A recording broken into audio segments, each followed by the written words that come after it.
Amém. Boa noite. Graças e paz a todos, tudo bom? Vamos ficar de pé um pouquinho? Queria que você fechasse seus olhos por um instante. Tirasse um momento de silêncio, aquietasse a alma. Diante do Senhor, descansasse seu coração. Se o dia foi um dia corrido por alguma situação que fugiu ao seu controle, se a semana foi uma semana agitada que ainda deixa o seu coração ansioso, que nesse momento você descanse no Senhor.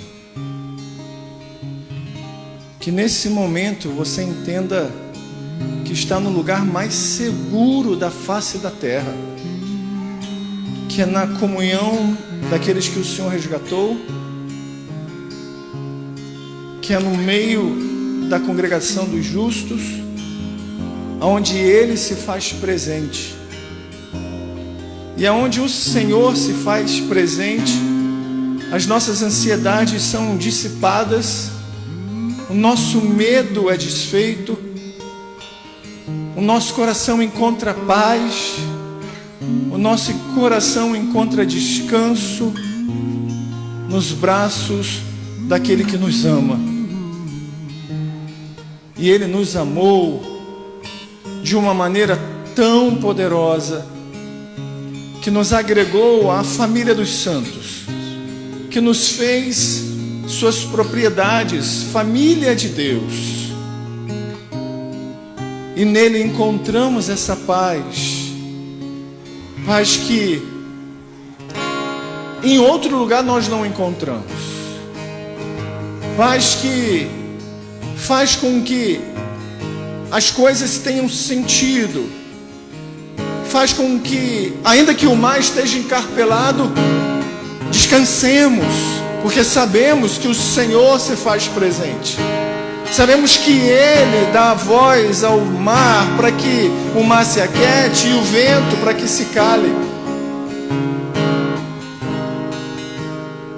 E aí a gente desfruta de Deus. A gente desfruta da presença do Senhor. A gente se alegra na presença do Senhor. A gente celebra o Senhor. Senhor, nessa hora, nós queremos, como igreja, orar, pedindo perdão pelos nossos pecados. Pecados estes que muitas vezes são a incredulidade de saber que o Senhor está no governo de todas as coisas, que nada foge aos teus olhares e que a nossa vida está dentro dos planos do Senhor para a glória do Senhor. E que ainda que estejamos passando por algum momento difícil, nós nos enquadramos naquilo que Romanos nos ensina, de que todas as coisas cooperam e o Senhor está trabalhando na formação do nosso caráter em Cristo, para que sejamos semelhantes a Cristo, para que sejamos parecidos com Cristo.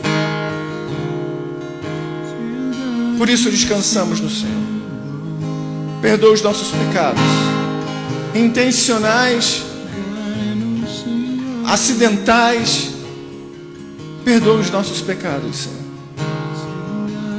E recebe o nosso cântico de gratidão, o nosso cântico de alegria, o nosso cântico que sabe que a obra redentiva de Cristo foi eficaz e que foi suficiente e que não precisa de mais nenhum adendo, porque o que Cristo operou na cruz do Calvário e na sua ressurreição, enviando dos céus o Espírito Santo, foi suficiente para nos tornar quem somos, filhos, que jamais seremos abandonados, que continuamente somos santificados no caminho até a perfeita varonilidade. Que nessa noite o Senhor fale de maneira poderosa por meio da sua palavra, mas que antes os nossos corações falem poderosamente o quanto somos gratos ao Senhor com cânticos que expressam nossa alegria e nossa devoção. E como diz as suas escrituras em Salmo 66, você que puder abrir a sua palavra, Salmo 66, verso de número 1, que diz: aclamem a Deus, povos de toda a terra, cantem louvores ao seu glorioso nome, louvem-no gloriosamente, digam a Deus, quão temíveis são os teus feitos, tão grande é o teu poder, que os teus inimigos rastejam diante de ti. Toda a terra te adora e canta louvores a ti, canta louvores ao teu nome. Venham e vejam o que Deus tem feito, como são impressionantes as suas obras em favor dos homens. Ele transformou o mar em terra seca e o povo atravessou as águas a pé, e ali nos alegramos nele. Ele governa para sempre com o seu poder. Seus olhos vigiam as nações, que os rebeldes não se levantem contra ele. E o verso 8: bendigam o nome, o nosso Deus, ó povos, façam ressoar o som do seu louvor. Bendigam o nosso Deus, ó povos, e façam ressoar o som do seu louvor. E algo que o Senhor fez há centenas e centenas e centenas de anos, nos deu condições, por meio de Cristo, de cumprir o que o Senhor nos propõe por meio da sua palavra. Nós podemos bendizer o nome do nosso Deus. Amém? Louvemos ao Senhor.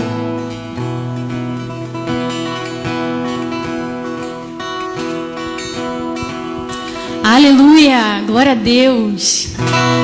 Coisa boa é estarmos na casa do nosso Deus para louvar o nome dele. E agora neste momento nós vamos louvar ao Senhor, gratos pela sua graça. Essa graça que nos alcança todas as manhãs. Essa graça que nos foi dada como um favor imerecido, quando Deus enviou o seu Filho na cruz do Calvário para morrer por nós. Com palmas, alegria, aleluia.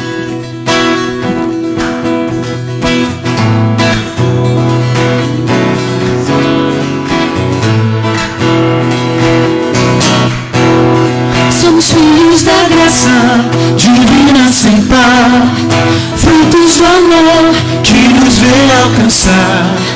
Graça que livra da morte e pecado, por ela nós somos reconciliados, por ela nós somos reconciliados. Graça, graça, superabundante, graça, superabundante, graça, graça, graça, superabundante, graça, superabundante, graça. Aleluia. Somos filhos da graça de Cristo Jesus, tirados das trevas no reino da luz. Assim somos santos, justificados, e um dia seremos glorificados. Um dia seremos glorificados.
esperado de ti.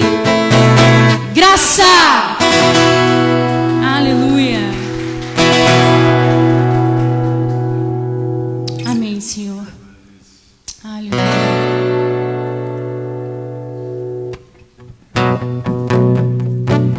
Aleluia, Senhor.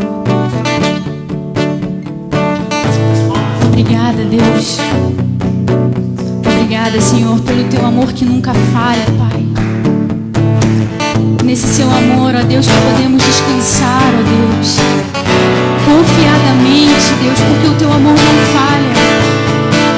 Homens, Senhor, podem falhar, mas o Senhor não, Senhor. O Senhor não falha, o Senhor não muda. Aleluia. Aleluia, Senhor. Nada vai me separar, mesmo se eu me abalar, teu amor não falha.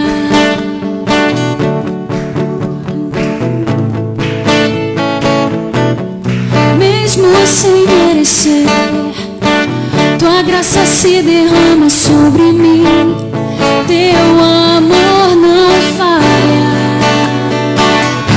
Tu és o mesmo. Aleluia. Tu és o mesmo para sempre. Teu amor não muda. Se o choro dura uma noite, a alegria vem pela manhã. Se o mar se enfurecer, eu não tenho o que temer, porque eu sei que me amas. Teu amor não falha. Aleluia. Aleluia. Teu amor não falha, Senhor.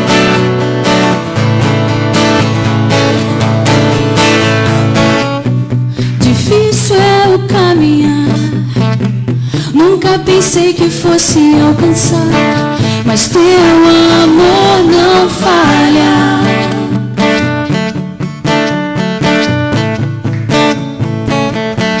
Difícil é o caminhar, nunca pensei que fosse alcançar, mas teu amor não falha.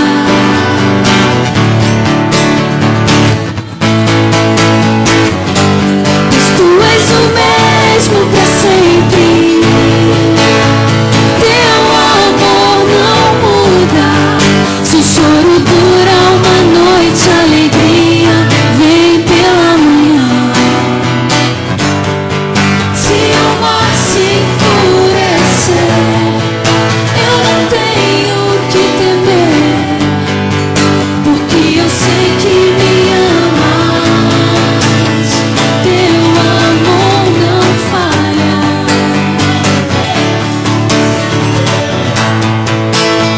Teu amor não muda. Se o choro dura uma noite, a alegria vem pela manhã.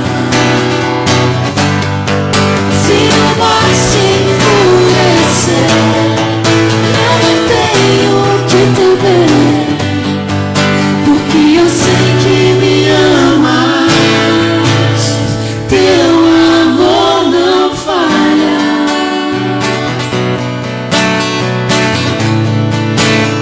Teu amor não falha.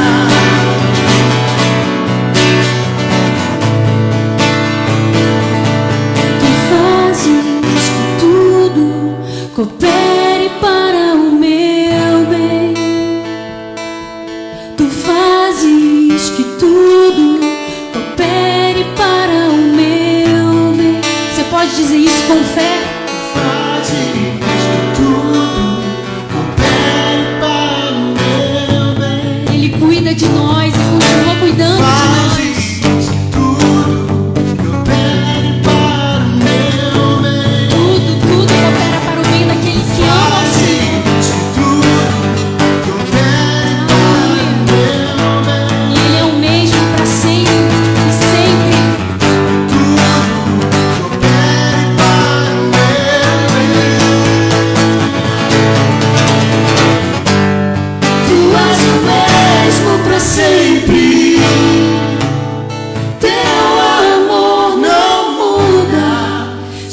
choro dura uma noite, a alegria vem pela manhã.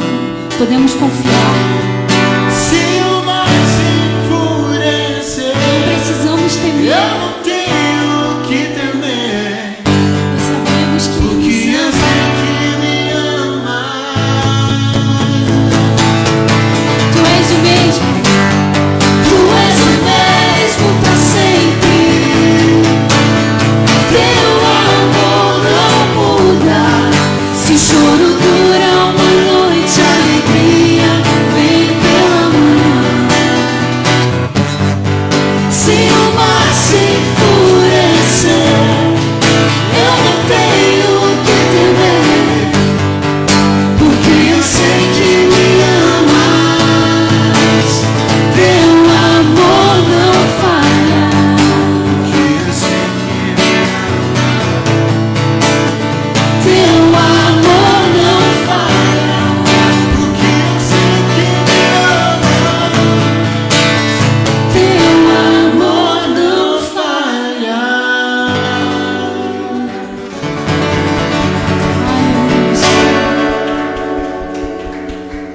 Aleluia. Aleluia.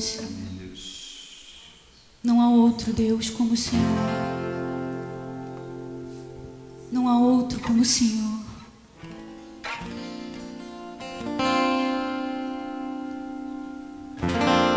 Aleluia.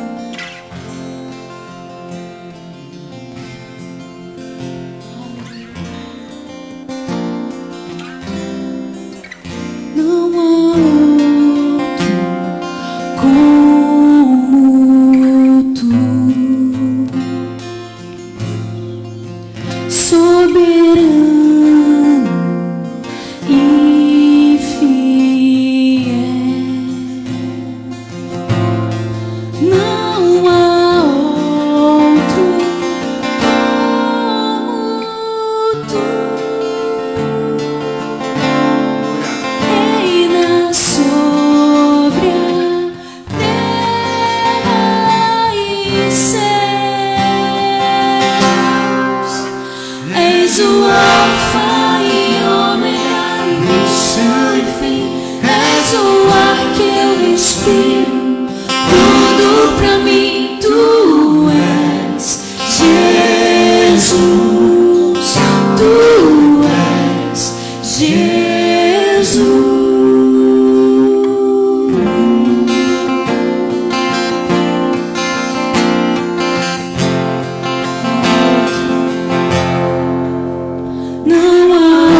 Amém. Glória a Deus. Aleluia. Não há outro Senhor como tu. Não há Senhor como tu, Deus. Não há nada, Senhor, que se compare a ti. Tu és o início, o meio e o fim de todas as coisas. O meio porque o Senhor também está presente no nosso caminhar, no dia a dia, quando acordamos, quando vamos nos deitar nos nossos afazeres. Podemos às vezes nos sentir sós, confusos, mas quando pensamos no Senhor, no nosso Deus que é o Alfa e o Ômega e o início e fim de todas as coisas, nós descansamos, porque podemos confiar no Senhor. Nosso futuro está garantido em Tuas mãos, e nós aguardamos o grande dia em que estaremos contigo, Pai. Tu és, Senhor, e o fato de que Tu és é suficiente para nós, para caminharmos. Vamos declarar mais uma vez que Ele é o Alfa e o Ômega, o início e fim. Aleluia. E o Ômega, início e fim, és o ar que eu respiro, tudo pra mim, Tu és Jesus.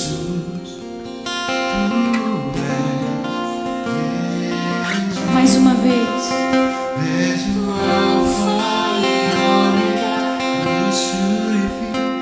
És o ar que eu respiro, tudo pra mim, Tu és Jesus, Tu és Jesus.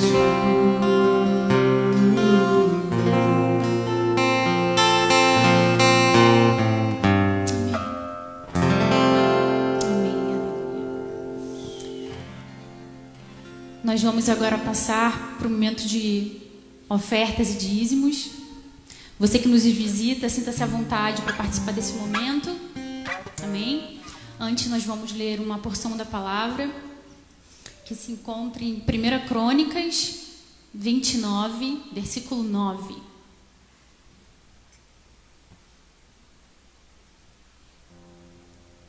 O povo alegrou-se diante da atitude de seus líderes, pois fizeram essas ofertas voluntariamente e de coração íntegro ao Senhor.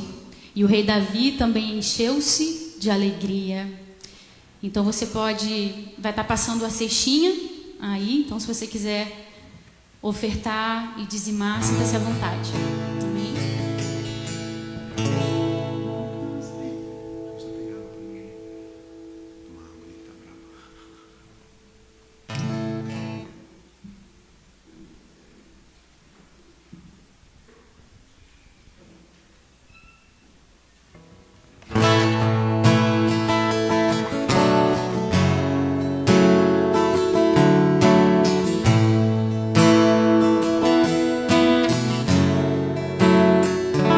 Eu não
Amém.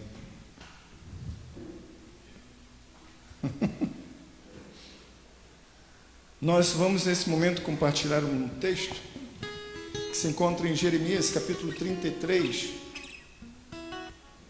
verso de número 1. Jeremias 33, verso de número 1, que diz assim: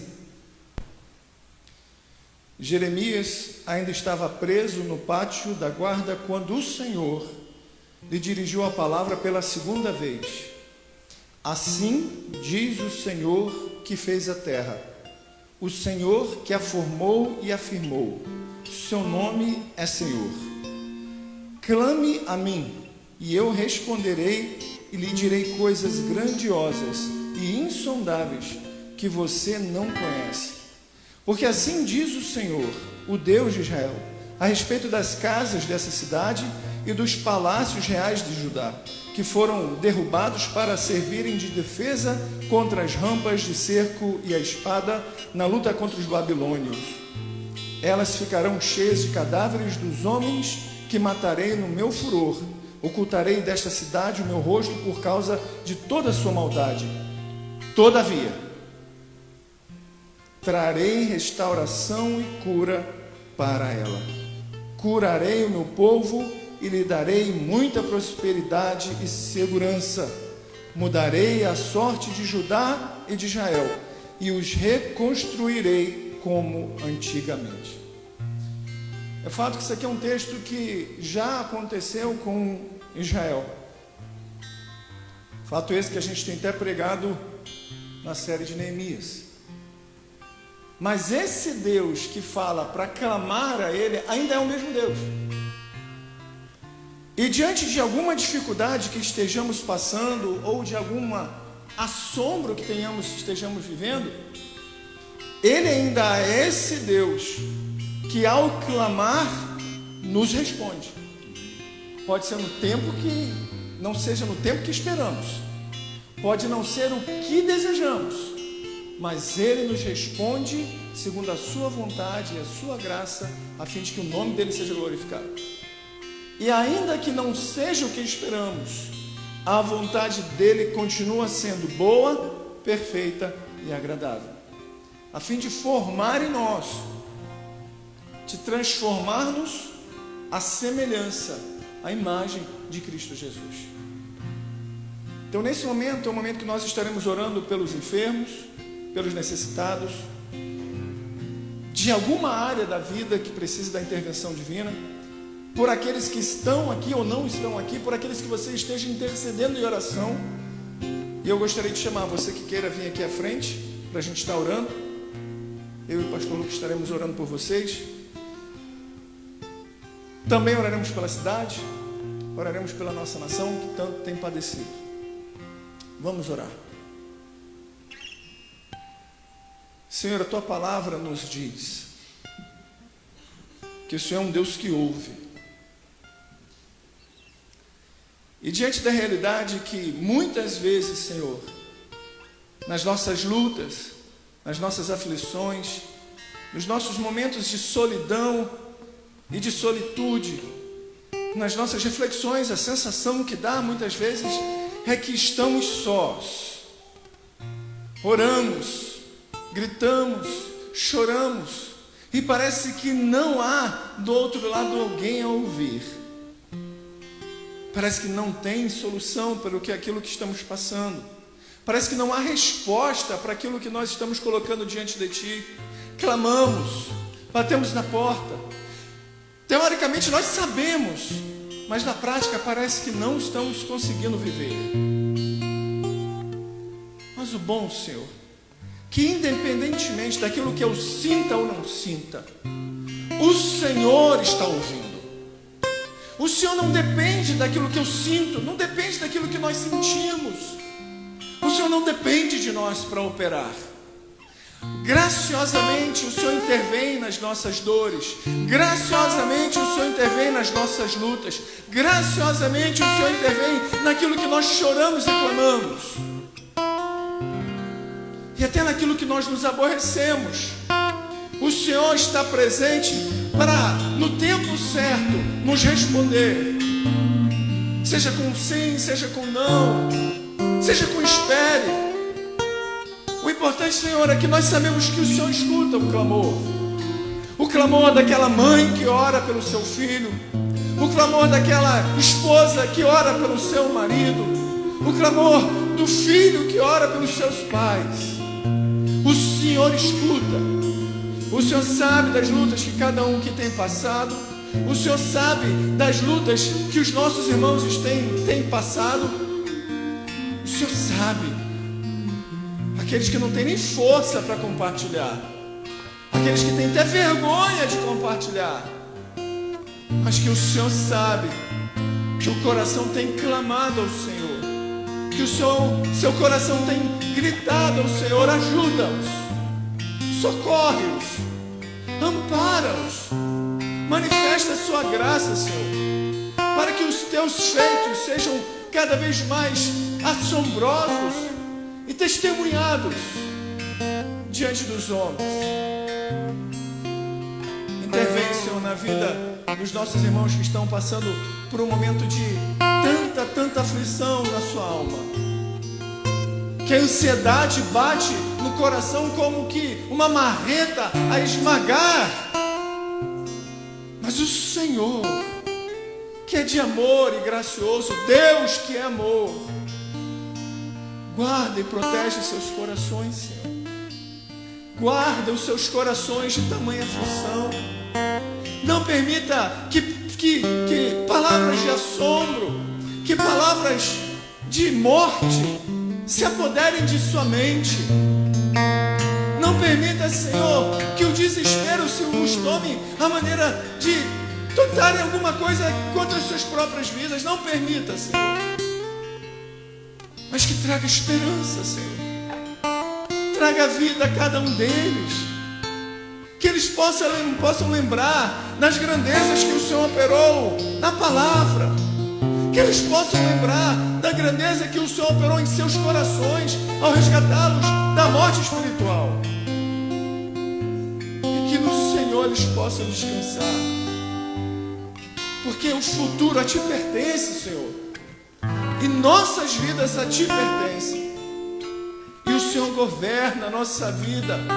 E no plano redentivo, nós cremos que o Senhor tem nos preparado até aquele grande dia. Que o nosso coração descanse no Senhor. Até este grande dia, que o nosso coração descanse no Senhor. Toma, Senhor, o prefeito dessa cidade.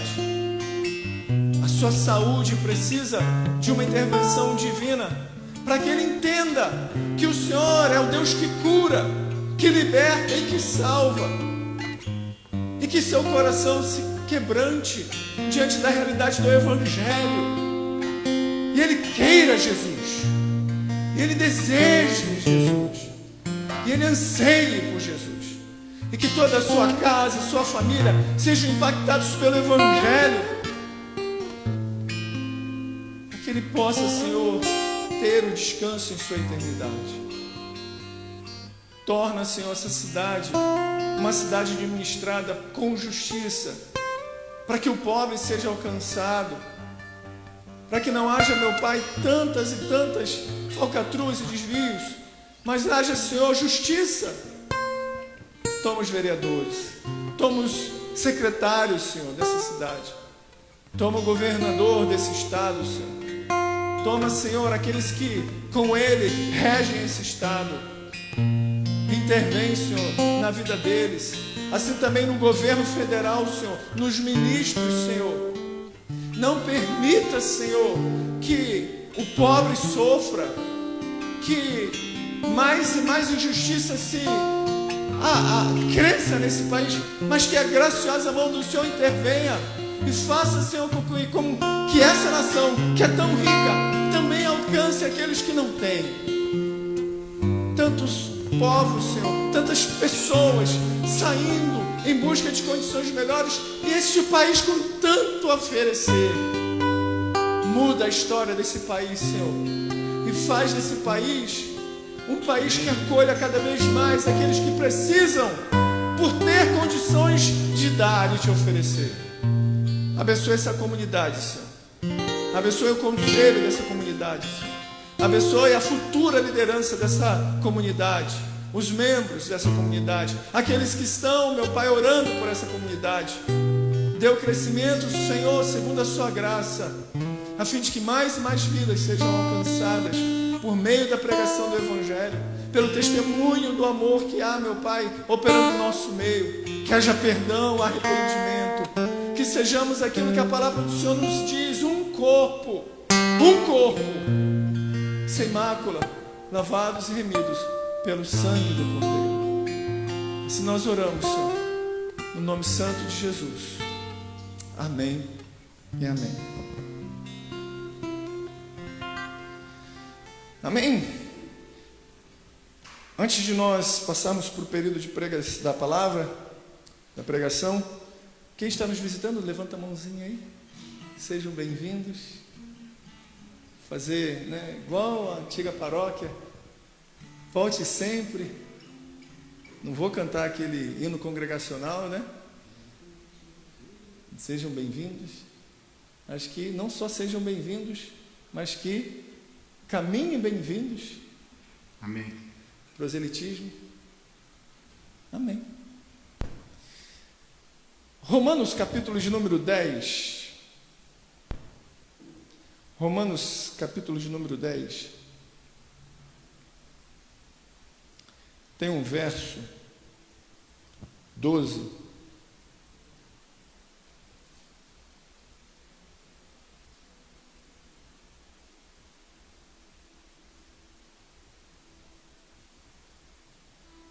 Verso 12, Romanos 10, verso 12 diz assim: não há diferença entre os judeus e gentios, pois o mesmo Senhor é Senhor de todos e abençoa ricamente todos os que o invocam. Porque todo aquele que invocar o nome do Senhor será salvo. Como, pois, invocarão aquele em quem não creram? E como crerão naquele de quem não ouviram falar? E como ouvirão se não houver quem pregue? E como pregarão se não forem enviados? Como está escrito: como são belos os pés do que anunciam a boa nova, o Evangelho. Agora é um momento que a gente vai poder compartilhar da palavra do Senhor, do Evangelho, a fim de que cada vez mais não haja diferença entre homem, mulher, povos, nações, famílias, porque no Evangelho somos uma única família, a família de Cristo. E eu gostaria de chamar aqui o pastor Lucas para que a gente possa estar orando por ele.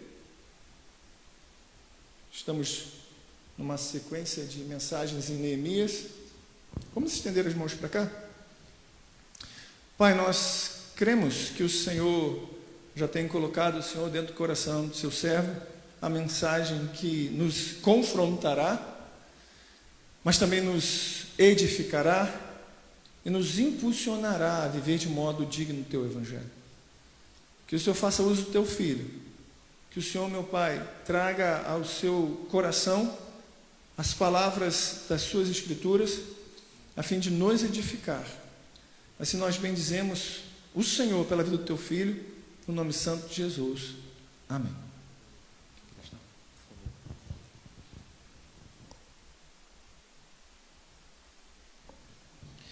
Boa noite a todos, graça e a paz do nosso Senhor Jesus Cristo. Graças a Deus estamos mais um domingo aqui.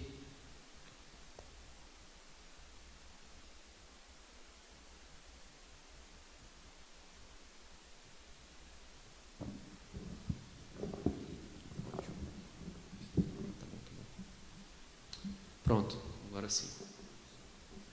Não, tá show. Nós estamos meditando no livro de Neemias e já há algumas semanas. E hoje nós vamos meditar no capítulo 3 de Neemias. Abra sua Bíblia comigo, Neemias capítulo 3.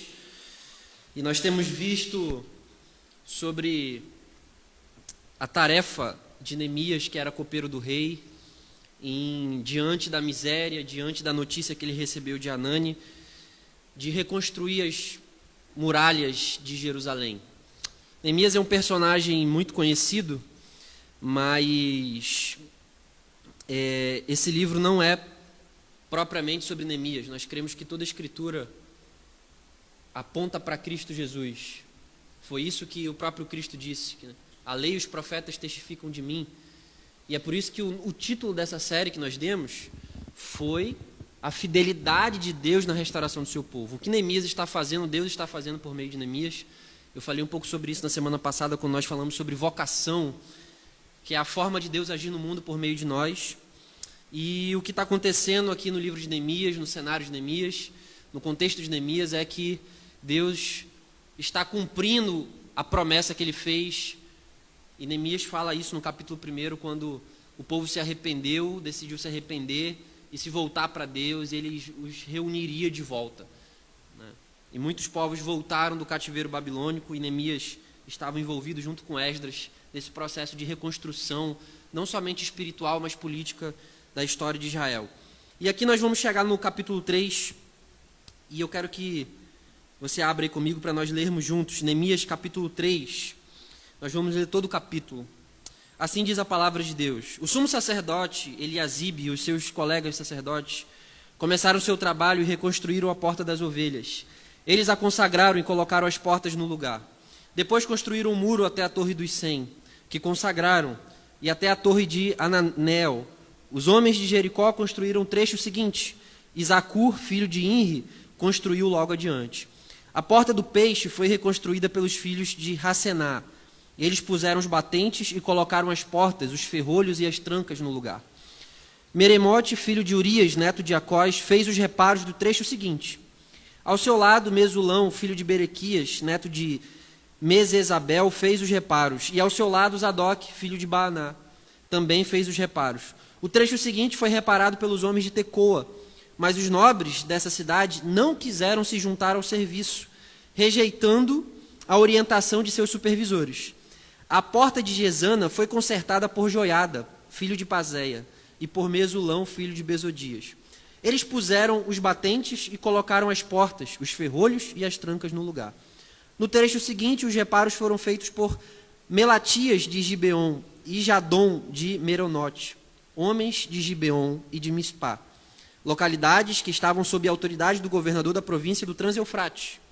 Uziel, filho de Eraías, um dos ourives, fez os reparos do trecho seguinte, e Ananias, um dos perfumistas, fez os reparos ao seu lado. Eles reconstruíram Jerusalém até o muro largo. Refaías, filho de Ur, governador da metade do distrito de Jerusalém, fez os reparos do trecho seguinte. Ao seu lado, Gedaías, filho de Arumaf, fez os reparos em frente à sua casa. E Atos, filhos de Asabenéias, fez os reparos ao seu lado. Malquias, filho de Arim, e de Assub, filho de Paate-Moabe, repararam outro trecho e a torre dos fornos.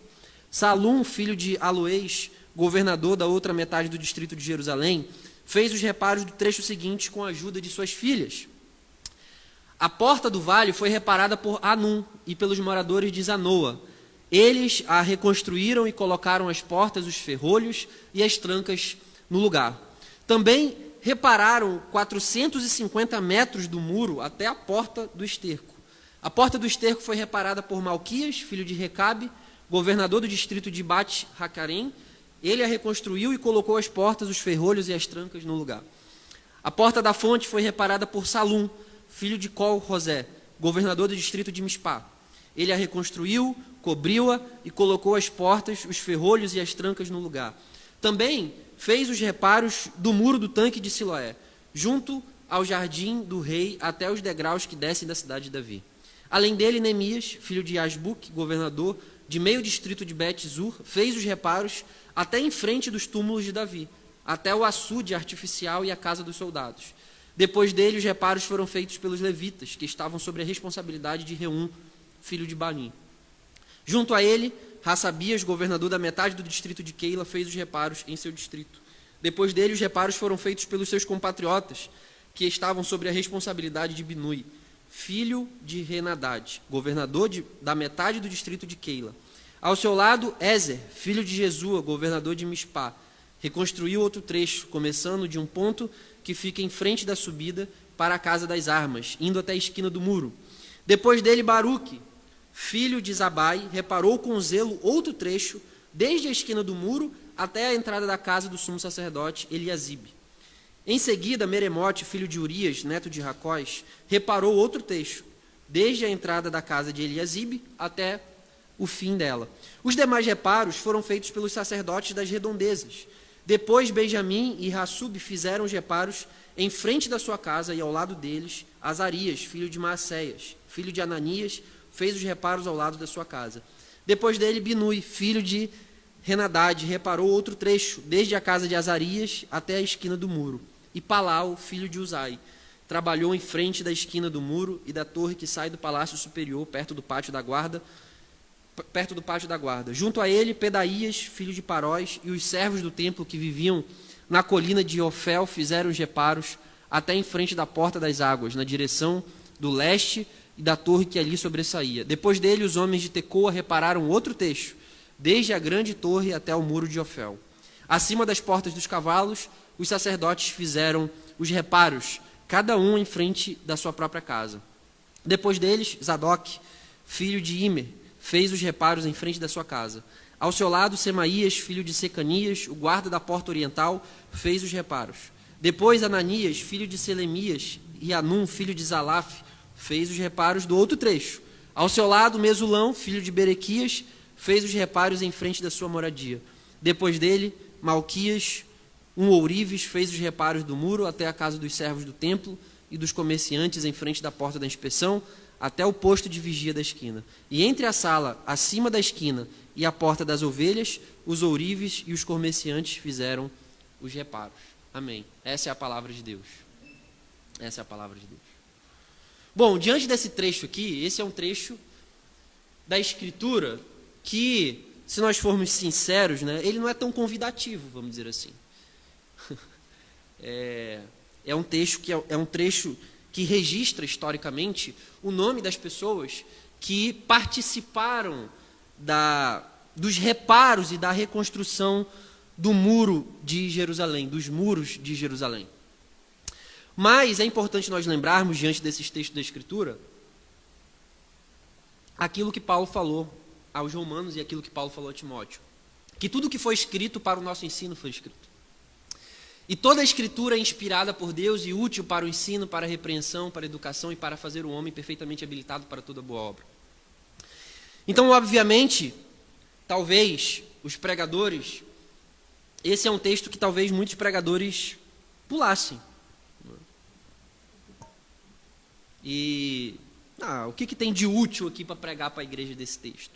Mas, obviamente, isso é uma contrariedade em relação ao testemunho da inspiração das Escrituras, porque nós cremos que toda a Escritura foi inspirada por Deus, e se o que o apóstolo Paulo disse, que toda a Escritura foi escrita para o nosso ensino, então, obviamente, mesmo nos textos que, muitos deles que há nas Escrituras, como genealogias e esses textos, que não são tão convidativos, por assim dizer, eles têm algo a nos ensinar. Eles têm algo a nos ensinar.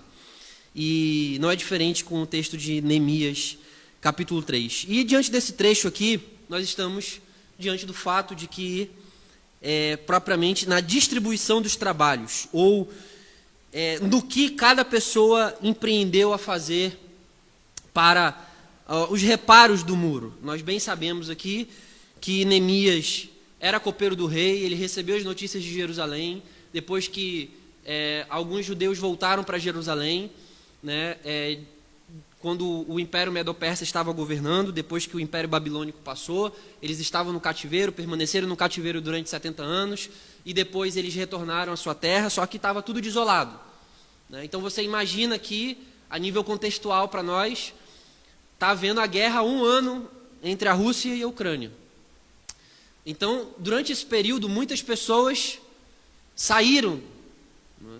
Eles não foram levados cativos para a Rússia, mas muitas dessas pessoas saíram e se dispersaram para muitos países ali da Europa para tentar uma nova vida. E aí você imagina, depois que essa guerra acabar, muitas dessas pessoas retornando às suas cidades, aos seus bairros. E diante do que eles se deparariam? Destruição total, tudo destruído, arruinado. As pessoas que estão vivendo lá, essa semana mesmo eu li uma notícia que está tendo dificuldade até para se beber água potável, né? Energia. A cidade está em guerra, sendo atacada, prédios destruídos. E Neemias, ele se sentiu impulsionado, como nós conversamos aqui na quinta-feira no nosso pequeno grupo, por Deus, a liderar esse movimento de reconstrução de Israel. E, obviamente, ele não podia fazer isso sozinho. Nenhum líder faz nada sozinho.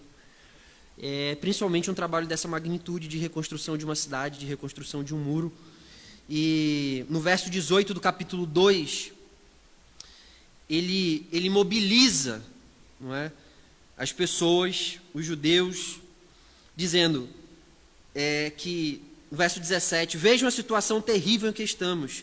Jerusalém está em ruínas e as suas portas foram destruídas pelo fogo. Venham, vamos reconstruir os muros de Jerusalém para que não fiquemos mais nessa situação humilhante. Também lhes contei como Deus tinha sido bondoso comigo e o que o rei havia me dito. E eles responderam, os judeus, sim, vamos recomeçar a reconstrução. Sim, vamos, Neemias. E se encheram de coragem para a realização desse bom projeto. A primeira coisa que eu quero pontuar com você aqui diante desse texto de Neemias, e a primeira coisa que isso nos ensina, é a necessidade de reconhecer que existe um trabalho diante de nós. A partir do momento que aquelas pessoas foram mobilizadas por Neemias, e elas se depararam com o fato de que Neemias tinha sido compelido, sendo o copeiro do rei, a reconstruir os muros de Jerusalém, a necessidade real que Neemias precisava era que as pessoas reconhecessem essa necessidade, reconhecessem essa mesma necessidade que Neemias reconheceu. A cidade está assim, o povo está em miséria, e nós não podemos permanecer indiferentes em relação a isso. Só que esse reconhecimento se dá pelo fato de nós lidarmos com a realidade que existe um trabalho a fazer diante de nós. Existe um trabalho a ser feito. E esse trabalho dizia respeito à reconstrução dos muros de Jerusalém. Há trabalho a fazer. E isso é a primeira coisa que Neemias 3 nos ensina. Inclusive na minha Bíblia aqui, é óbvio que isso varia de Bíblia para Bíblia, o título que consta aqui é a distribuição do trabalho. O trabalho. E é óbvio que isso nos faz pensar que o trabalho é um conceito que está muito perdido dentro da mentalidade evangélica no geral. O trabalho. E a gente tocou um ponto nesse assunto, mas não explicitamente, na semana passada, que é a vocação. E o que é a vocação? A vocação é o exercício de um trabalho que Deus nos chamou a fazer. Mas muitos cristãos evangélicos, eles acham que o trabalho, eu não sei se você já ouviu, você pode ter ouvido isso, mas que trabalho é uma coisa que é consequência do pecado. Não é? Muitos cristãos têm essa mentalidade, que o trabalho é algo ruim. Que o trabalho, que nós trabalhamos porque Adão pecou. E que se Adão não tivesse pecado, nós não trabalharíamos. Ou seja, né, o que essas pessoas estão defendendo é que nós viveríamos uma vida ad eterna vagabunda. Ou que Adão não tinha nada para fazer no Éden. E isso é uma coisa muito importante de nós recuperarmos, um conceito bíblico a respeito do trabalho, porque o homem foi criado para o trabalho. Eu e você fomos criados para o trabalho. E isso nós nos deparamos com essa realidade no primeiro capítulo de Gênesis, nos 3 primeiros capítulos de Gênesis, que quando nós somos expostos à narrativa que Moisés escreveu, dizendo que Deus criou o homem à sua imagem e semelhança e o colocou no jardim, que ficava situado no Éden, para o quê? Deus colocou o homem no jardim para que ele ficasse dormindo e tomando banho nos mares, apenas, comendo as frutas, gozando a vida. Não. Nós somos expostos ao fato de que Deus colocou o homem no jardim para o cultivar e o guardar. Cultivar e o guardar. Cultivar e guardar.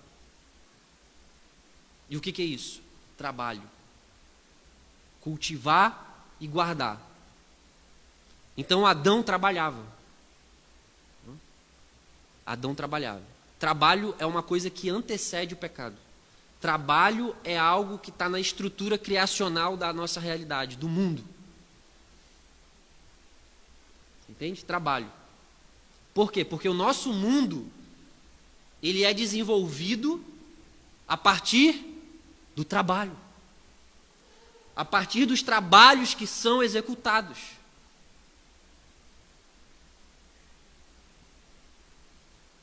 Então você imagina, você está sábado na sua casa, cansado depois de um final de semana. E aí você está tão cansado que você não quer sair. Aí só que você está com fome e também você não quer fazer nada. E o que você faz? Você pega o seu smartphone, você abre o aplicativo do iFood, você pesquisa algo que você quer comer e você pede. E em meia hora está na sua casa. Na porta da sua casa, literalmente. Isso é muito interessante. Mas por que isso acontece? Por que isso se dá? Porque houve trabalho. Então você pega toda a nossa estrutura no mundo, tudo que acontece no mundo, tudo que nós usufruímos no mundo é fruto de trabalho. É fruto de avanços tecnológicos, é fruto de avanços informáticos, é fruto de cultivar e guardar, é fruto de desenvolvimento de trabalho. Você entende? O nosso mundo não seria o que é hoje sem trabalho. Sem trabalho. Então é muito importante nós recuperarmos essa visão, de nós reconhecermos que nós vivemos, nós fomos criados para trabalhar. Nós fomos criados para trabalhar. Embora muitas das vezes isso não nos apetece. Né? E não nos apetece porque depois do pecado o trabalho ganhou cores e formas muito duras, muito difíceis, muito sacrificantes. Não é? Isso faz parte da maldição que Deus derramou sobre a criação. A terra iria produzir espinhos e abrolhos. Espinhos e abrolhos. Então trabalhar hoje para nós é sacrificante. Do suor do teu rosto comerás o teu pão por causa da maldição, por causa da transgressão, por causa do pecado. Mas isso não significa que o trabalho é algo inerentemente mal. O trabalho é algo bom.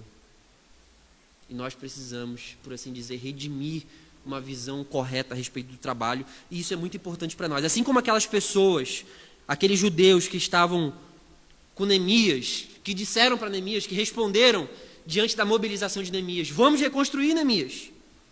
Sim, vamos recomeçar a reconstrução. E se encheram de coragem, eles reconheceram o fato de que eles estavam diante de um grande trabalho a fazer. E isso é muito importante. E isso se aplica a nós. O que esse fato tem a nos ensinar hoje, a nós cristãos hoje em 2023? A Redentor, em Cabo Frio, em fevereiro de 2023. É que nós, como cristãos, como pessoas que foram salvas pela graça, pessoas que foram redimidas, que pessoas que receberam um novo coração e que receberam uma nova mente da parte de Deus, nós temos trabalhos diante de nós. Trabalhos. E pode envolver trabalho tanto na sua vida profissional, você tem um trabalho a fazer. E pode envolver o seu trabalho na nossa comunidade local. Nós temos trabalhos a fazer. A Redentor tem trabalhos a fazer. Nós temos demandas. Né? Por isso que de vez em quando nós falamos lá no grupo: gente, a escala. Gente, isso. Gente, aquilo. Por quê? Nós precisamos reconhecer que nós estamos aqui para trabalhar. Para trabalhar. Quer servir na nossa igreja local, quer servir na nossa profissão. Amanhã, segunda-feira, todos nós vamos acordar cedo. 7, 8 horas da manhã e vamos para o nosso trabalho. Agora, é fundamental nós reconhecermos, como eu disse na semana passada, mas é importante nós lembrarmos, que o reino de Deus não se restringe, não se delimita a Redentor. Entende?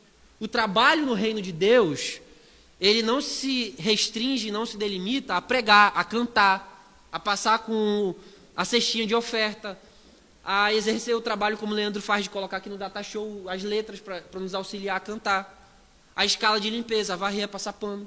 Não! O que você é? O que você faz amanhã? O que você vai acordar para fazer amanhã? Você vai dar aula? Você vai fazer uma reunião porque você é empreendedor? Você vai dirigir? Você vai trabalhar na área da saúde? Você vai para a secretaria? Você trabalha numa secretaria escolar? Você vai administrar? Você trabalha com finanças? Ou você é dona de casa? O que você vai fazer amanhã? Você vai acordar com seu filho, vai tirar a fralda, vai limpar ele, vai dar de mamar, vai dar banho. Isso faz parte do reino de Deus.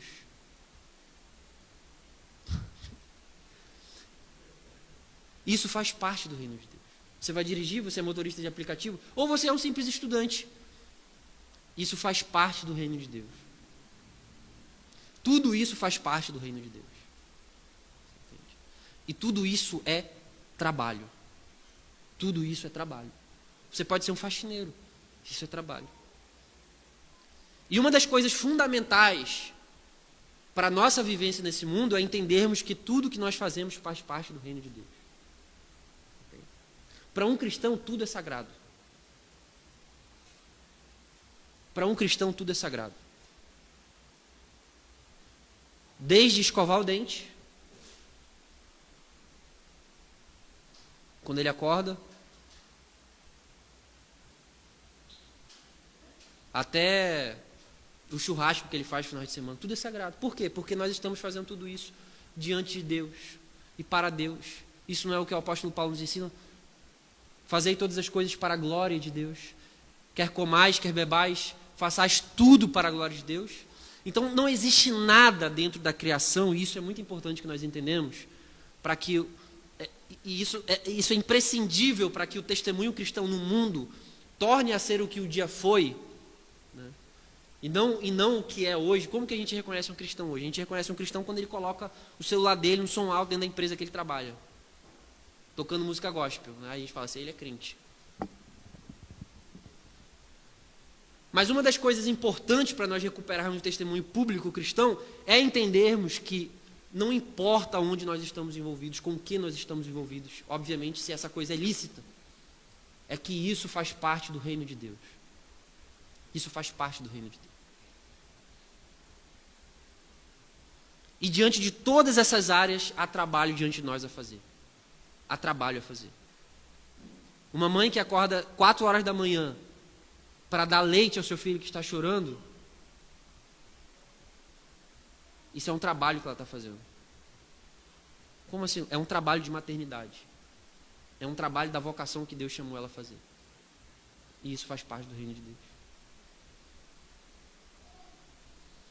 Então é importante, primeiro de tudo, nós entendermos que há trabalho diante de nós. Você é pai, você é esposa, você é mãe, você é aluno, você é profissional da sua área. Há trabalho. Deus não te colocou nesse mundo. Deus não te colocou nesse mundo para que você não faça nada. Há muita discussão entre os teólogos sobre um dos motivos pelos quais, quando Deus nos salva, por que Ele não nos tira logo daqui? Né? Você já parou para pensar isso? Cara, por que Deus nos deixa aqui? Passando por aflição, passando por sofrimento, vivendo muitas angústias. Né? Você creu em Cristo, o que Deus podia fazer? Tirar você daqui, bum, arrebatado. Igual Enoque, subir para o céu. Mas Deus não faz isso. E você já parou para pensar por que Deus não faz isso?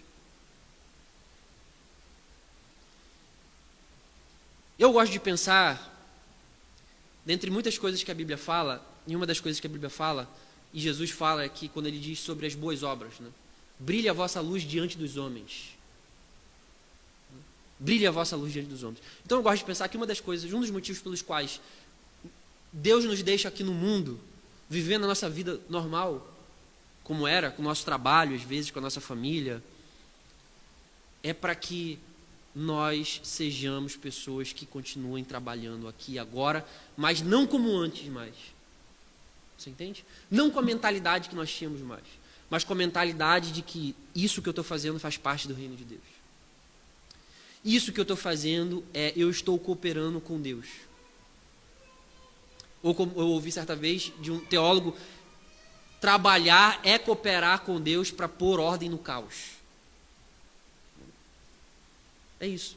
Você entende? Você consegue compreender o seu trabalho dessa forma?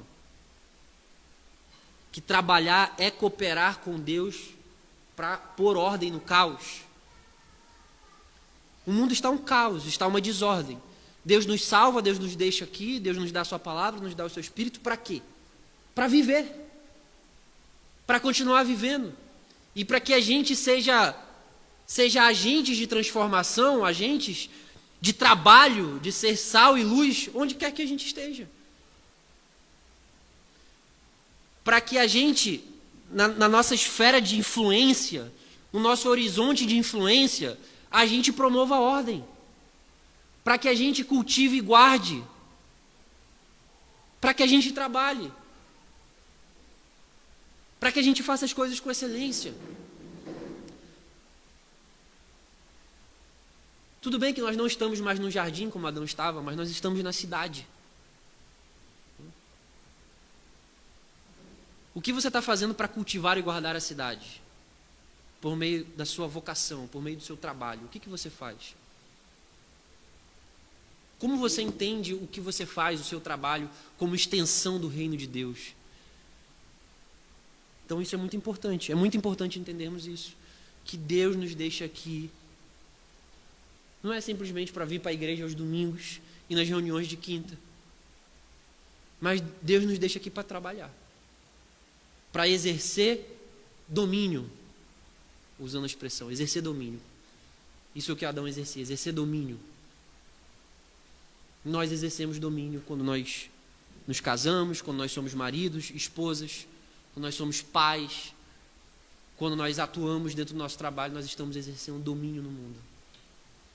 Nós estamos exercendo influência no mundo. Então isso é fundamental, reconhecer a necessidade de nós reconhecermos que existe trabalho diante de nós, existe trabalho diante de nós. E muitas das vezes isso é muito cansativo. Né? Isso é muito cansativo. Porque muitas vezes nós ficamos esgotados. Nós temos o nosso trabalho, nós ficamos 8, 9 horas por dia fora de casa, nós temos a nossa casa, nós temos que cozinhar, varrer a casa, passar pano, lavar prato, né? Cuidar de filho. Mas Deus nos chamou para trabalhar. Deus nos chamou para trabalhar. E isso é fundamental nós entendermos. Reconhecermos a necessidade do trabalho diante de nós. Mas isso não é suficiente. Reconhecer que existe trabalho diante de nós, como esses homens reconheceram, eles poderiam dizer, vamos reconstruir Neemias. Eles poderiam achar a ideia de Neemias uma ideia muito boa. Realmente, Jerusalém está em ruínas, Neemias. Mas, no fim das contas, não daria um passo sequer para que os muros fossem reconstruídos. E esse é um perigo muito constante, que é nós reconhecermos algo que precisa ser feito, mas nós efetivamente não fazemos, não darmos o primeiro passo para fazer. Não estarmos de prontidão, não termos voluntariedade.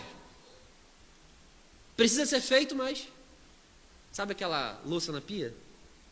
Está lá. Você sabe que você tem que lavar a louça da pia.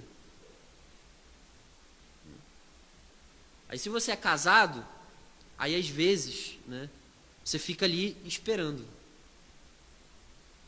Às vezes a esposa fica esperando o marido, que normalmente, né, vai ficar ali. E isso é um pecado que muitas vezes nós cometemos. Mas às vezes o marido fica esperando também lá. Os dois sabem que algo precisa ser feito. Eles reconhecem a necessidade do trabalho. Eles sabem que precisa varrer a casa. Eles sabem que precisa passar pano. Eles sabem que o cesto de roupa suja está cheio. Nós sabemos. Nós sabemos que a igreja precisa ser limpa. Nós sabemos. Mas a nossa resposta diante do trabalho muitas vezes não é efetiva.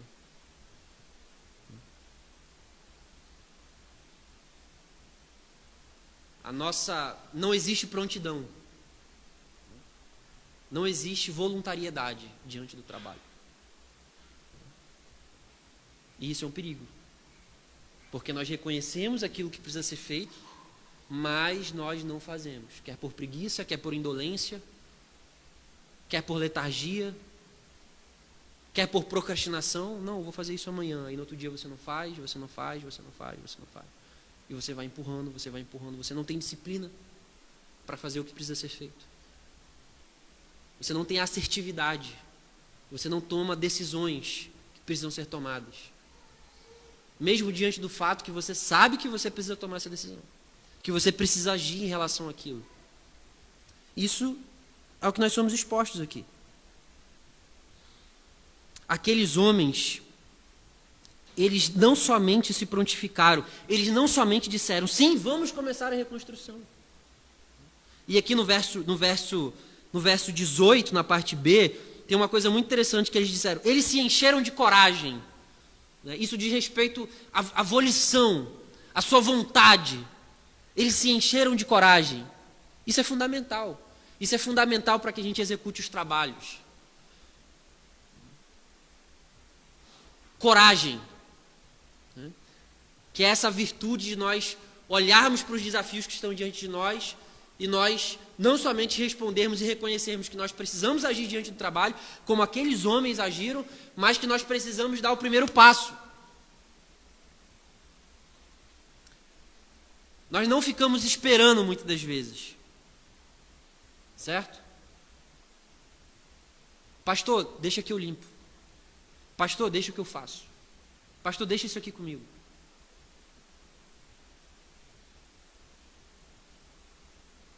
Voluntariedade, prontidão. Nós precisamos disso. Porque sem isso o trabalho não é feito. Prontidão, voluntariedade, coragem para fazer o que precisa ser feito. E às vezes isso é difícil, porque nós podemos justificar isso de muitas formas. Eu estou cansado. Quem não está? Quem não está? Quem não vive cansado no nosso tempo, gente?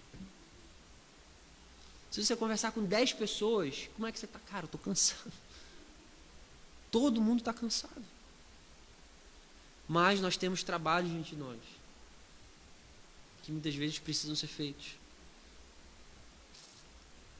E obviamente aqui eu não estou estimulando você a pensar que nós temos que ser workaholics, né? Viver em prol do trabalho. Isso é anticristão. Tão anticristão quanto a letargia diante do trabalho, quanto a indiferença, quanto a indolência diante do trabalho. Porque a produtividade contínua é tóxica, não é isso? Deus trabalhou e descansou. Existe uma lei, Deus deu uma lei para que o povo descansasse.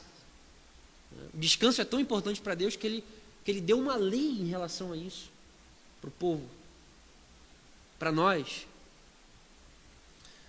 Mas o fato é que aqueles homens, eles estavam diante de um grande trabalho, que era reconstruir os muros. E todo o capítulo 3, como nós acabamos de ler, é o registro de Neemias, e isso é um registro histórico na história de Israel, de homens que não somente reconheceram a necessidade do trabalho, mas que se voluntariaram para o trabalho. Meteram a mão na massa. Você entende? Meteram a mão na massa. E Neemias faz questão de registrar os seus nomes. Os seus nomes. Eles participaram da reconstrução. Eles não somente disseram, Neemias, vamos recomeçar. Quantas pessoas falaram para você, não, vamos fazer algo, e depois não apareceram? Vamos fazer, isso é bom. E aí depois, na hora de meter a mão na massa, né? Fugiram. Bateram em retirada. Nós precisamos disso. Deus te deu os dons e talentos. Deus te deu capacidades. Deus não te deu dons e talentos, Deus não te deu capacidades para você ser um inútil.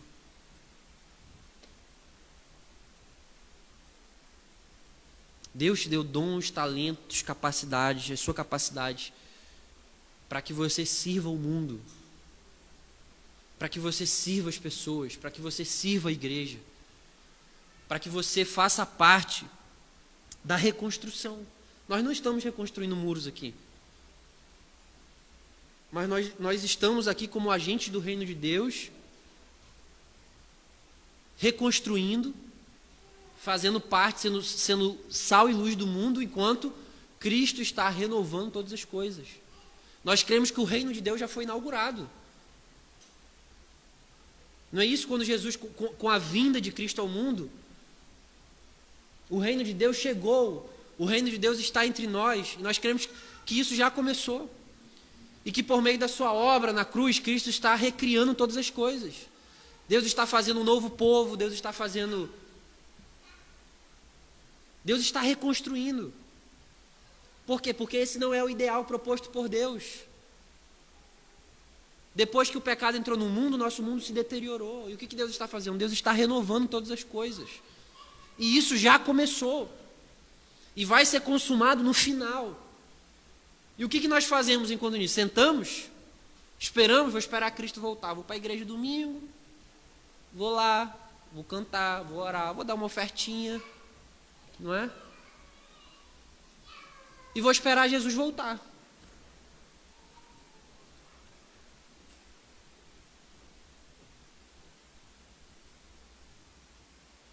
Se envolva, meus irmãos, se engaje. Não somente na igreja, mas compreenda que o seu trabalho, que você faz de segunda a sexta, faz parte, se você é um cristão, faz parte do reino de Deus. E a forma como você trabalha nisso tem relação com o fato de Deus estar renovando todas as coisas.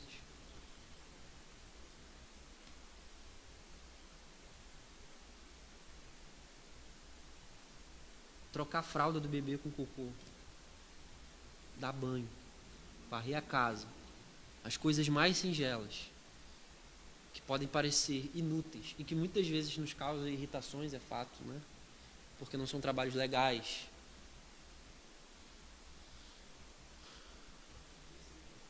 Oi? Podia ser pior, né? São coisas que fazem parte daquilo que Deus nos chamou a fazer. Deus nos chamou a trabalhar. Então é importante nós reconhecermos a necessidade do trabalho. O cristão não lida com o trabalho de forma meramente pragmática, né? Se alguém perguntasse para você assim, você trabalha só pelo dinheiro? Né? Tempos atrás eu conversei isso com uma pessoa na minha empresa. Falei assim, os cristãos deveriam ser os melhores profissionais, onde quer que eles estivessem. Se eles fossem garis, eles deveriam ser os melhores garis. Se eles são engenheiros, eles deveriam ser os melhores engenheiros. Por quê? Porque os cristãos não trabalham apenas pensando no dinheiro.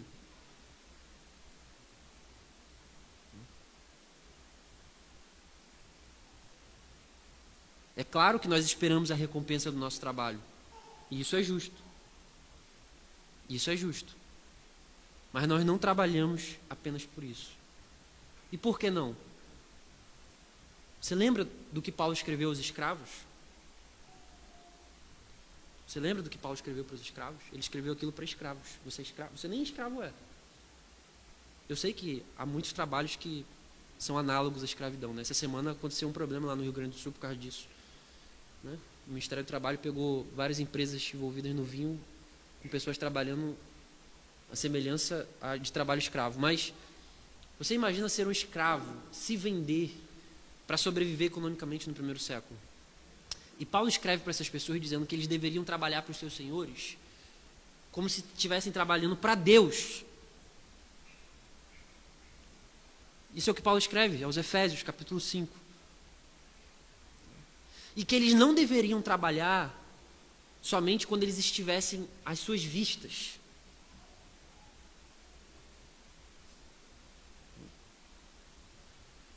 Lá na sua empresa, você trabalha para atender os requisitos do seu patrão, meramente? Ou você trabalha entendendo que o seu patrão de fato, na verdade, é o Senhor? E que o seu patrão terreno, na verdade, é um mero gerente daquilo que Deus deu a ele? Já parou para pensar nisso? Que o seu patrão, na verdade, no final das contas, ele não é dono de nada, ele só administra algo que Deus deu para ele, e que, na verdade, você foi contratado por ele, mas, na verdade, o teu patrão verdadeiro é o Senhor. E é para ele que tu está trabalhando.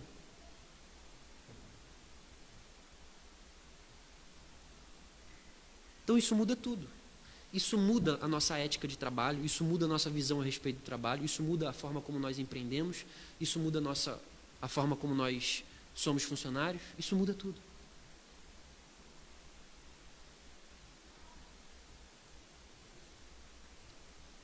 Nós temos trabalho diante de nós e nós precisamos reconhecer isso.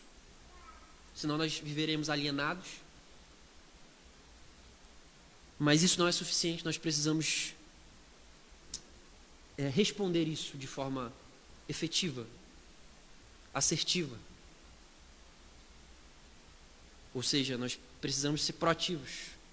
Nós precisamos estar de prontidão, apostos, como aqueles homens estavam. Sim, vamos começar a reconstrução. Vamos começar a reconstrução. Com coragem. E aí, logo em seguida, Neemias começa a dizer que é o nosso capítulo, começa a listar o que cada trabalho, os reparos que cada pessoa fez. E isso nos leva ao último ponto, que é a colaboração coletiva. A colaboração coletiva para o trabalho. Você entende? O trabalho não era de apenas algumas pessoas. Então, por exemplo, se você vê aí, no verso 2, no verso 1, nós logo somos expostos que um sumo sacerdote estava envolvido no trabalho. Sumo sacerdote. No verso 28 também. Diz isso, sumo sacerdote. No verso 28 diz os sacerdotes. Então nós temos o sumo sacerdote no verso 1. No verso 28 ele fala sobre os sacerdotes. No verso 17 ele fala sobre os levitas. Ele fala sobre os levitas.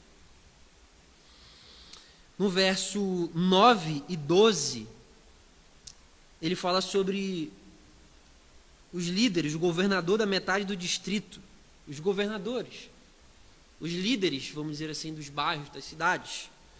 No verso 9 e no verso 12, ele diz governador da outra metade do distrito de Jerusalém. Ele diz no verso 2, 7, 12 e 19 sobre os moradores também, judeus, se envolveram no trabalho da reconstrução dos muros. Os moradores de outras cidades, os versos 12, versos 20, verso 24, das cidades vizinhas. Você entende? Todos são chamados a trabalhar. O trabalho não é somente para alguns. Por quê? Porque o reino de Deus é amplo. Não vou fazer isso não, porque isso aqui o pastor faz. Eu não vou fazer não. Então a coletividade colaborativa do trabalho, todas as pessoas, vários tipos de pessoas estavam envolvidas. Qual é a sua profissão? O que você faz? O que você faz? Você pode não ter uma profissão, mas você faz algo. Você é importante para o reino de Deus. O reino de Deus não é um reino de casta. Não é um reino elitizado. Mas é um reino onde Deus chama pessoas pecadoras, concede dons para elas, para que elas sirvam no seu reino. A semelhança do seu Senhor. O nosso Senhor disse que Ele não veio ser servido, mas servir. Servir. Filipenses 2, que é um texto sobre a humilhação de Cristo, ele fala que Ele não fez questão da posição que Ele ocupava. Ele não fez questão da posição que ele ocupava. Como o Senhor, Criador de todo o universo, Rei Todo-Poderoso, autossuficiente, soberano, ele não fez questão da sua posição, mas ele encarnou, ele desceu da sua glória para estar em contato com a nossa humilhação, com a finitude, com a fome, com a morte, com a doença. E durante todo o ministério de Jesus nós vemos isso. Ele diante da morte de Lázaro, ele com fome. O Filho do Homem não tem onde reclinar a cabeça. Você entende? É Deus criador de todo o universo. Então o nosso Senhor, ele fez esse movimento de serviço, de trabalho. Ele verá o fruto do seu penoso trabalho. Isso é o que o profeta Isaías diz. Ele verá o fruto do seu penoso trabalho, por isso que a gente fala que a sua obra redentiva, a sua obra, o seu trabalho, o que Cristo fez. Como Messias que ele precisava fazer, ele trabalhou. Ele trabalhou. Essa é a lógica que Paulo utiliza em Romanos 4, quando Paulo vai falar sobre a justificação pela fé. Ele vai falar que aquele que trabalha e não recebe, não é isso? É natural você receber quando você trabalha. E ele está falando da salvação ali. E a lógica que Paulo utiliza, olha, mas nós não fazemos nada para receber.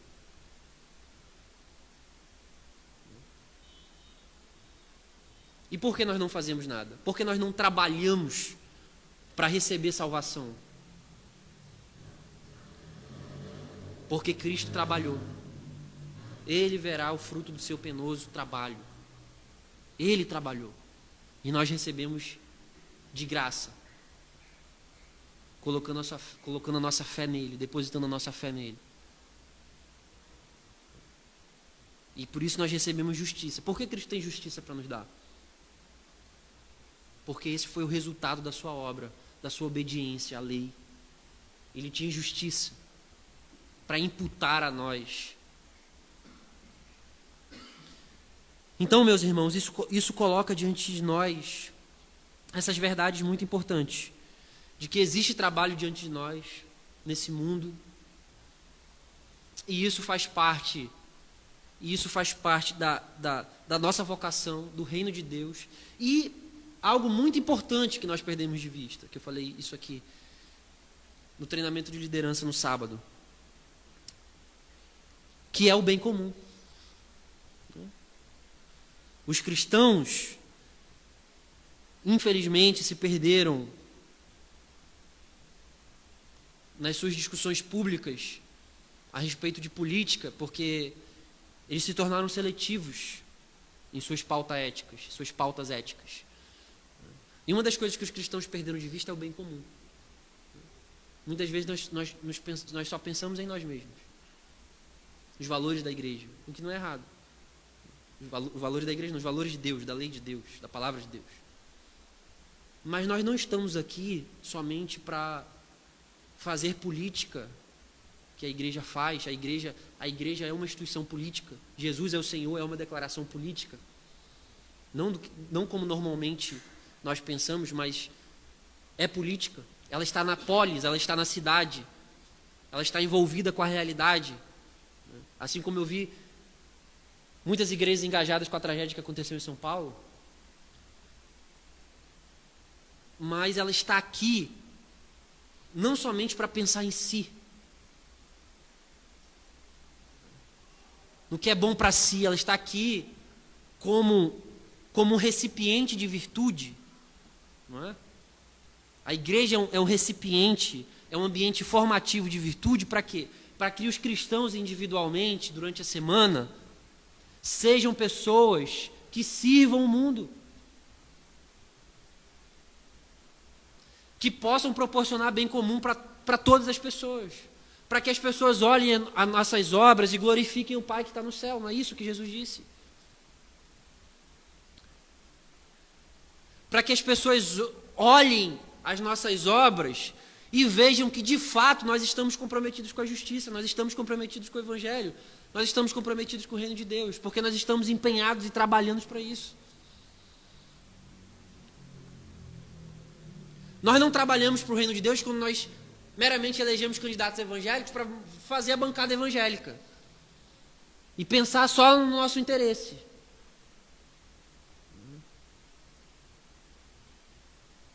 Mas quando nós nos preocupamos com o bem comum, quando nós nos preocupamos com a causa do necessitado, com a causa do órfão,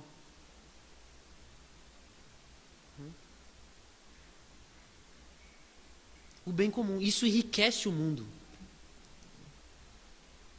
Isso enriquece o mundo. Por isso que ter uma mentalidade sobre vocação e serviço e trabalho que se reduz à vida eclesiástica é pobre. E não serve para o nosso tempo. Nós somos pessoas que amamos o mundo de Deus, porque Deus criou e tudo que Deus criou é bom. E nós estamos nesse mundo, engajados, envolvidos nesse mundo, como pessoas que guardam e cultivam e que estão envolvidas no florescimento.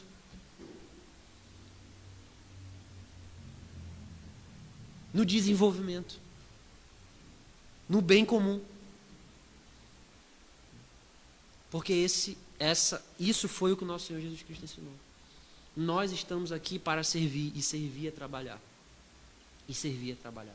Com todos os dons, com todos os talentos que Deus nos deu.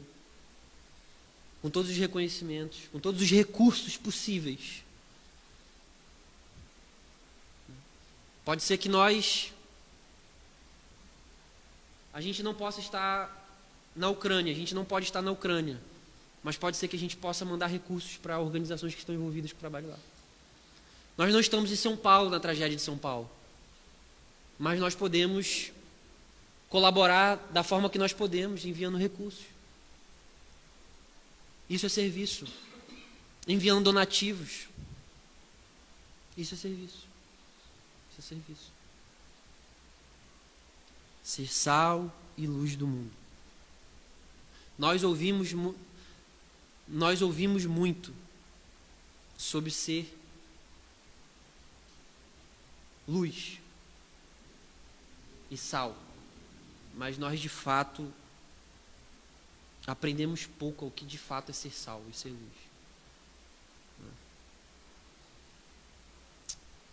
A ser testemunhas concretas de Cristo na realidade, dentro da nossa realidade, onde quer que a gente esteja. E isso é muito importante. Por quê? Porque fé sem obras é morta. Ou nós poderíamos aqui, dentro do que nós estamos trabalhando, fé sem trabalho é morta. Pense nos desafios que você tem diante de você, nos trabalhos. Pense. E o meu desafio é para que você encare isso de forma diferente a partir de hoje. Para que você reconheça os trabalhos que estão diante de você. Para que você responda com coragem os trabalhos. Não com indolência, não com indiferença. Não com omissão. Mas com coragem. E para que você reconheça a rede colaborativa que existe. Nós aqui, igreja. Às vezes você pode ter um trabalho que você não consegue executar sozinho. Às vezes você tem uma necessidade que você não consegue executar sozinho.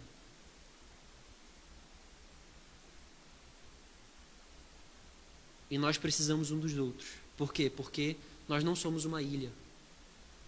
Deus deu dons e talentos diferentes. Alguns cantam, outros tocam. Alguns gostam de matemática, outros gostam de português. E amém. Alguns pilotam avião. Já pensou nisso? Alguns são policiais. Então Deus enriqueceu o nosso mundo com a mais variedade de vocação que existe. De trabalho. E nós reconhecemos essa riqueza plural da diversidade que Deus dá. Para que o nosso mundo seja mundo possível. E o nosso desafio como cristãos é descobrir o nosso lugar nesse mundo e o nosso trabalho. Não só na igreja, que é a agência do reino de Deus aqui, mas também lá fora, onde quer que a gente esteja.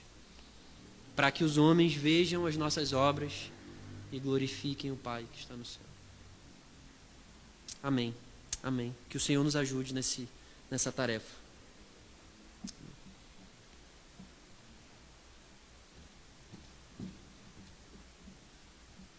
Vamos orar?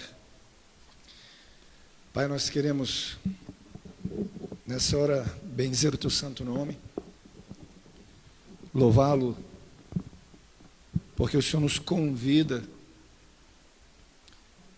nessa obra tão graciosa que é propagar o reino do Senhor. Que a gente possa, Senhor, diante da verdade do Teu Evangelho, ver que, assim como o sumo sacerdote meteu a mão, o Senhor também meteu a mão. E porque o Senhor é o nosso modelo, nosso exemplo, a gente vem a fazer. Que cada um de nós, diante do que foi exposto pela palavra do Senhor, sejamos, durante a semana, expostos à realidade, que o nosso coração seja confrontado no amor que é exercido pela Tua palavra, a vivermos para a glória do Senhor. Nós suplicamos a Ti, Senhor, em nome de Jesus. Amém. Vamos ficar de pé? Rapidamente. A gente já vai ter alguns avisos, mas antes queria impetrar a bênção apostólica. Que a graça, maravilhosa graça de Deus Pai,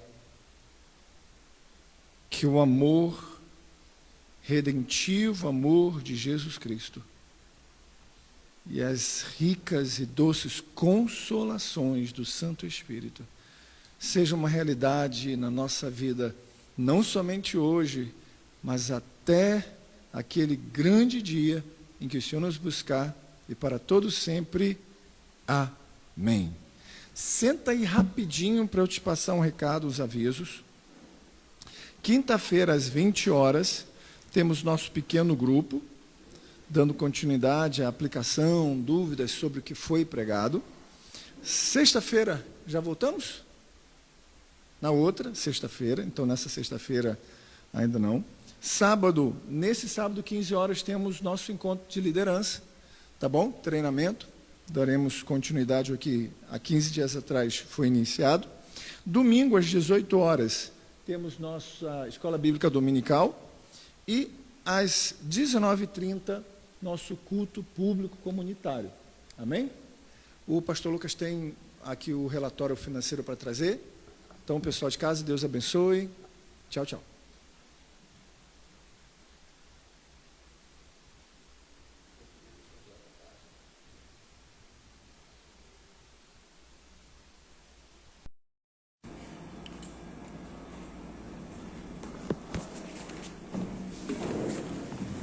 Oi, gente, rapidinho, a prestação